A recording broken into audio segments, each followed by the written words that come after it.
Hey, what's up? What's up, y'all? You here with your boy Fleazy from Floyd T Barbecue. Coming back at you with another video. This is a cool video, something that everybody can use if you eat pork. Because today we're doing pork steaks. That's right. A favorite meal of mine, a favorite meal of a lot of people in the South. So much meat for so little change. So I'm going to do it on my Weber kettle, the classic kettle. Can't go wrong with the kettle. You can do anything on the kettle.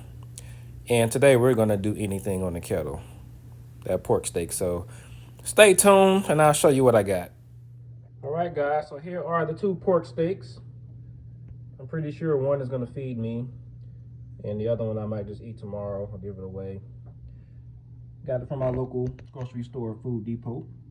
And as you can see, these are a very inexpensive meal. That's I think under $8, $7 and something total.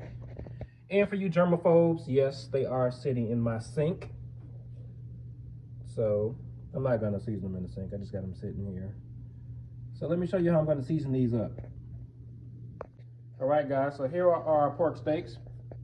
Excuse my foil job, but the big piece tore off a little bit early. So I tore another piece of foil, and that's why it looks crazy. So we got two pork steaks here. And these are about probably 75% thawed out. They still have a little bit hard spot. I just took them out this morning and left them in the sink to thaw out.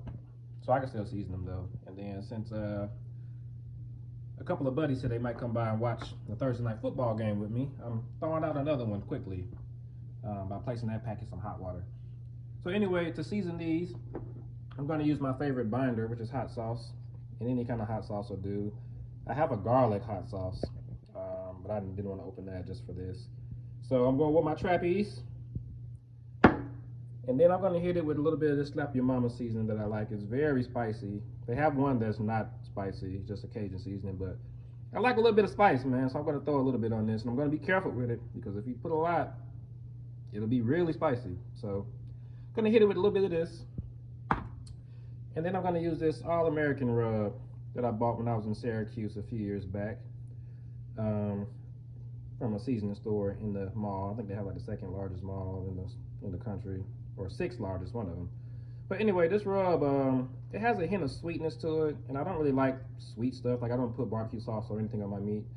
But when you're doing pork, it's nice to have just a tad bit of sweetness, and this rub actually does.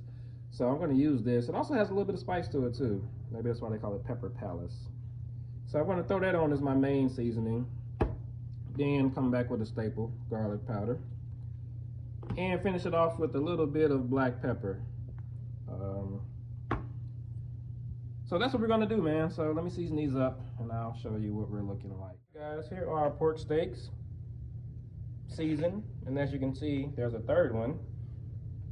That's the one that was frozen, since I might need a little extra meat this evening. I just ran some hot water on both sides just to soften up the outer part, that way I can still just season it. So I went ahead and seasoned that one, and then I'm going to put that back in a Ziploc bag and submerge it back in some hot water so it can finish thawing out. That way the water won't touch the meat. I don't really want to soak this. I'll soak chicken in water, but I don't really soak any other meats in water unless they're in a bag. So anyway, here's our seasoned pork steaks with the seasonings I showed you. These are pretty thick. They make a lot of thin ones too, but I wanted some thick ones. These are probably about 1 inch thick. But if I let them sit for a little while, the seasoning will penetrate the meat and we will get flavor throughout the meat. Pork is usually good about soaking up the seasoning, so that's what we have here. I normally use onion powder when I do a lot of meats, including these, but I've gotten the habit of just slicing the actual onion in half and just placing that on the grill with the meat as it smokes. And that tends to give like a little aroma to the meat. It's kind of cool. So that's what we're going to do. And let me show you my grill setup in just a flash. Folks, so here's our grill setup on the Weber kettle. I guess this is referred to as the minion method, where you light the coals on one side and they gradually burn to the other side. So here's pretty much how I got mine set up, and I have a couple of fire starter, not really cubes, but fire starters made by Royal Oak. 2 of them will get the job done. They'll light the coals in that vicinity. You just gotta have a little patience with it. And it's probably gonna be dark by the time this cook is done, even though it's only like 5 o'clock. But that's the fall for you. So anyway, I'm gonna light these 2 cubes, and then I'm gonna put some coals over top of those once they get lit, just to kind of, get those hot, get the general area hot. And then once it gets a little hot, I'll close the grill, put the thermometer on, and just let it get up to about 275, and then that's when I'll start cooking. I want to run about 275 for at least a couple hours. It shouldn't take too long. But anyway, that's our setup, guys. All right, guys. So here are our pork steaks. They've been sitting out while the grill has come up to temp. Room temperature. They should be close to that now. And here are my I was about to say strawberry, cherry wood chips that I soak. Some people soak them, some people don't. I just tend to soak mine now just to make them last longer. Whether it's steam or smoke, it still smokes to me. So you can debate on that if you want to. But anyway, let me go show you. Actually, it's time to put these on the grill. I've already showed you the grill setup. So, and the grill's at temp. So let's go do what we do. All right, guys, we got our pork steaks on. Fire's going. Wood chips are on, and I'm just gonna cut this down, monitor the temperature, and let it smoke. So let me get my probe back on here, and we'll be in business. All right, guys, I brought the ring light out since it's dark. And yes, my grill is dirty, but we are an hour in. Let's see what we're looking like.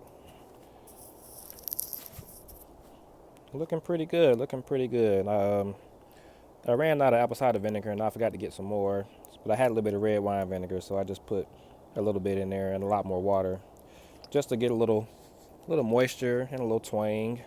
So let's go ahead and get these things spritz.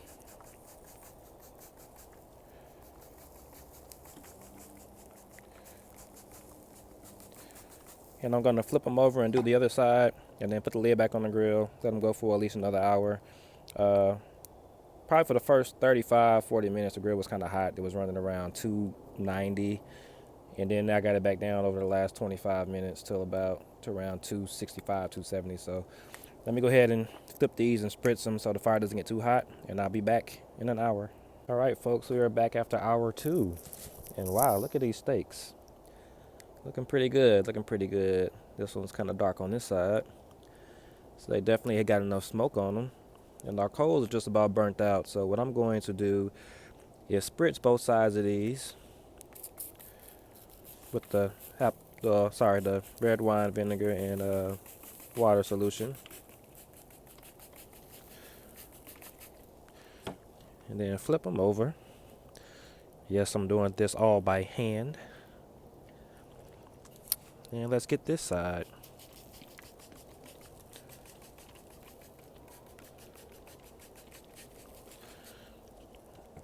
And I left my temperature probe that I was going to use the probe for tenderness, and they are actually pretty tender. I can use my finger.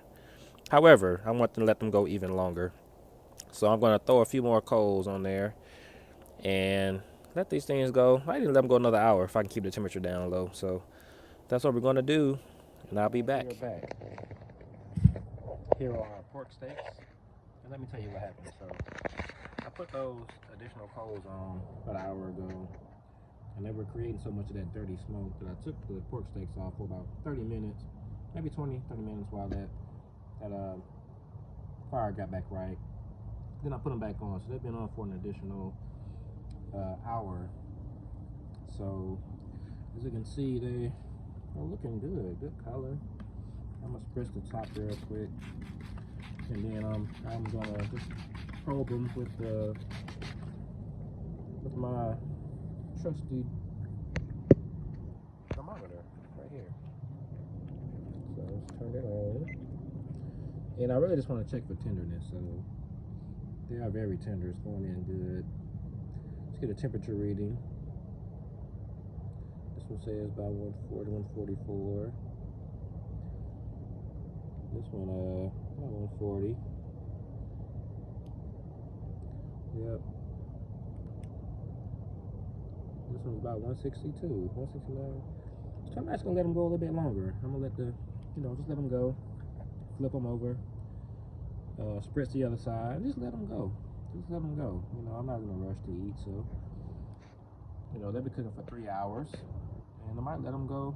I'm not gonna wrap them. I don't want to wrap them, so I'm gonna let them go. The coal's got some life left, so let's do it. All right, guys. Here are our finished pork steaks. And just to tell you what I did, they cooked for 3 hours. I pretty much went through the whole process as I cooked them. I took them off, put the coals on, put it back on, let them go for a third hour, and then the coals were burning down, so I let them sit for like another 40 minutes as the coals went from like 260 down to about 220, and spritzed them here and there, and here's our finished product. So there they go, nice juicy steaks ready to tear into them. And that's it, man. So that's our cook, guys. So as always, guys, I appreciate you guys hanging out with me. Got our pork steaks done. I'm about to eat and watch some floor football. So thanks for tuning in. Like, subscribe, share. Have a good day.